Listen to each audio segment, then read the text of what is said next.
జై శ్రీరామ్. మహామహిమాన్విత పుణ్యక్షేత్రమైన త్రయంబకేశ్వరాన్ని దర్శిస్తున్నారు. అదిగోండి గర్భాలయంలో స్వామివారు ఆ విధంగా ఉంటారు.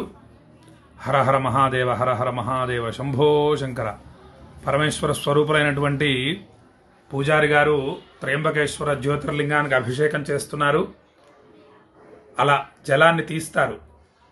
అలా చేయితో తీస్తూ ఉండడం చేత ఆ లోపల ఉన్నటువంటి బ్రహ్మ విష్ణు మహేశ్వరులు కనిపిస్తారు.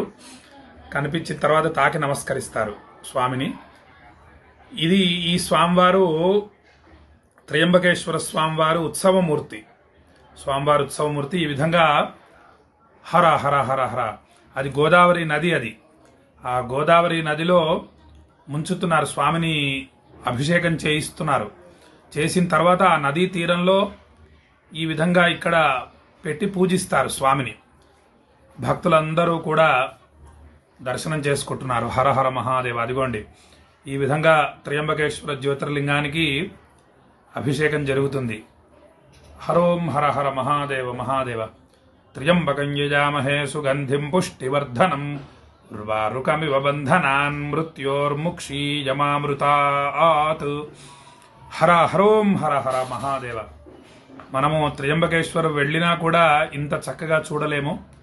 అదిగోండి అందరూ మహానుభావులు ఒకరిని మించి ఒకరు మంచి వర్చస్సుతో వెలిగిపోతున్నారు అక్కడి పూజారులు. హర శంభో సదాశివ, శంభో సదాశివ. ఆ విధంగా అభిషేకం చేసిన తర్వాత ఆ జలాన్ని తీస్తారు కుడి చేయితో. అదిగోండి ఇది అలంకార దర్శనం స్వామివారికి. తర్వాత ఉజ్జయినిలో ఏ విధంగా అయితే భస్మ హారతి చేస్తారో అలాగోండి భస్మంతో స్వామిని సేవిస్తున్నారు. హర హర మహాదేవ. ఈ విధంగా త్రయంబకేశ్వర స్వామివారి అలంకార దర్శనం. ఎంత చక్కగా ఉన్నారు చూడండి స్వామి. హర హర మహాదేవ. అదిగోండి స్వామివారు. హరోం హర హర హర. నీలకంఠా పాహిమాం, నీలకంఠా రక్షమాం. హరోం హర హర హర. భస్మహారతి చాలా అద్భుతంగా ఉంటుంది ఉజ్జయిన్లో. ఆ విధంగా స్వామివారికి నమస్కరిస్తారు. ఇలా స్వామిని గోదావరి నదిలో అభిషేకిస్తారు. హర హర హర హర. నీలకంఠుని శిరముపై నీళ్లు జల్లి పత్తిరి సుమంత నెవ్వాడు పారవైవ గంగిగోవు వాడింటి గాడి పశువు మల్లసురశాఖి వాడింటి మల్లె చెట్టు.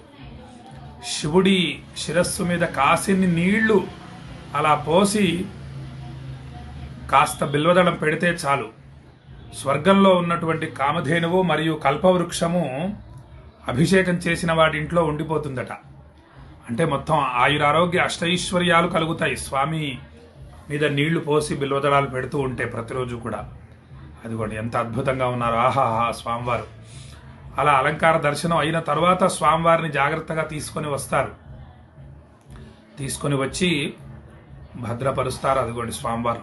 చక్కగా నమస్కారం చేసుకోండి. ఎంతో విశేషం అది. శంభో శంకర. త్రయంబకేశ్వర రక్షమాం రక్షమాం. మహామహిమాన్విత పుణ్యక్షేత్రమైన త్రయంబకేశ్వరలో 27వ తేదీ భక్తుల గోత్రనామాలు స్వామివారి ఆలయంలో చదివి గర్భాలయంలోని ఈ త్రయంబకేశ్వర జ్యోతిర్లింగానికి అభిషేకించబోతున్నాము.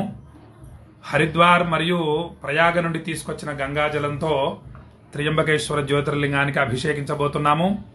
మీరందరూ కూడా మీ మనస్సుని త్రయంబకేశ్వర స్వామి మీద లగ్నం చేసి ఉంచండి. మీరు కూడా త్రయంబకేశ్వర్ వచ్చి స్వామిని సేవించిన ఫలితాన్ని పొందుతారు. ఇది స్వామివారి ఆలయం మరియు త్రిశూలం ఎంత అద్భుతంగా ఉందో చూడండి. త్రయంబకేశ్వర అద్భుతమైన పుణ్యక్షేత్రం. హర హర మహాదేవ, హర హర మహాదేవ. అదిగోండి ఆహాహాహా. స్వామివారి అలంకార దర్శనం. పంచముఖ పరమేశ్వరుడు త్రయంబకేశ్వరుణ్ణి ఈ విధంగా 5 ముఖాలతో అలంకరిస్తారు. హర హర. అబ్బా బాబా ఎంత సుందరం, ఎంత అద్భుతం. మన స్వామిని దర్శనం చేసుకోండి. స్వామి నామాన్ని భక్తితో జపించండి. ఎంతో విశేషం. త్రయంబకేశ్వరుని సేవించడం అంటే అంత సామాన్యమైన విషయం కాదు. కొన్ని కోట్ల జన్మల పుణ్యఫలం ఉంటేనే మనము ఈ విధంగా స్వామిని దర్శించగలము, మన గోత్రనామాలతో అభిషేకం చేయించుకోగలుగుతాము. అదిగోండి ఈ విధంగా లోపల 3 శివలింగాలుంటాయి. బ్రహ్మ విష్ణు మహేశ్వరులు. మొత్తం 3 శివలింగాలు ఈ విధంగా ఉంటాయి లోపల. అగోండి గోదావరి నది చూడండి, ఆ పక్కన ఊట వస్తోంది. అదిగోండి అది గోదావరి నది. ఆ పుష్పం పక్కన వస్తుంది చూసారా జలం, ఆ జలం వస్తూనే ఉంటుందన్నమాట అలా. హర హర మహాదేవ శంభో శంకర. త్రయంబకేశ్వర స్వామికి జై.